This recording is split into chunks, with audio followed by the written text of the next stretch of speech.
And so another week is now officially history, and we take a look back now at what will likely go down in the record books. That's for sure. We're betting it will be the historic flooding along the Mississippi, also the slow start to the 2012 presidential race, and the follow-up to two major world events. Let's take a look now at our quotes of the week. This is the second greatest flood in history. This is going to test the system. The velocity is much faster than is typical. I'm not scared of the snakes out here. I'm scared of the water. It's not water for swimming, it's not water for drinking, and I wouldn't want anybody to go wading in it. We certainly don't ever let our kids play in that water, and we certainly won't now. Take whatever you want out, because it probably will not be there when you come back. We love it here. We don't want to leave here. We want to go home. And we're going to do whatever it takes to stay there.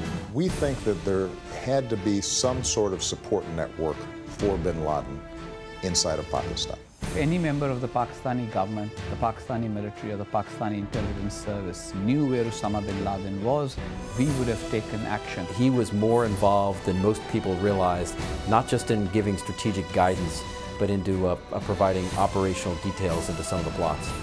Raising taxes will lead to less investment, less production, and most likely higher cost per gallon and less employment. I don't think the American people want shared sacrifice. I think they want shared prosperity.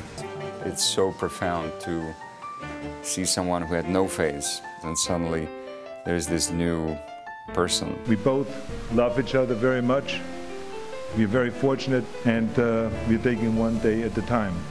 It was so difficult because I wanted to be there with my girls and to be getting them dressed and to go as a family. I'm announcing my candidacy for President of the United States. A lot of pundits around the nation are saying that I should just stand up and say this whole thing was a mistake.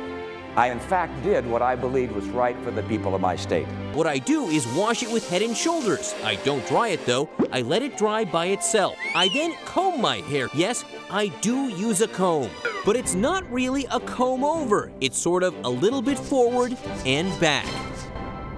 Hey, one of the great mysteries of the world unraveled this week. I was fascinated by that, and I think it's very interesting that he does. So he gets it all forward, and then he flips it back, and then there's got to be a lot of spray involved. Oh, he said he has a whole thing that he does, the whole regimen Donald Trump has. He says he's not balding. I know, and obviously next week we'll be watching New Orleans and then Louisiana with the flooding. So thoughts and prayers. I lived down there for 10 years, so thoughts and prayers with those folks. For sure, a rough few days.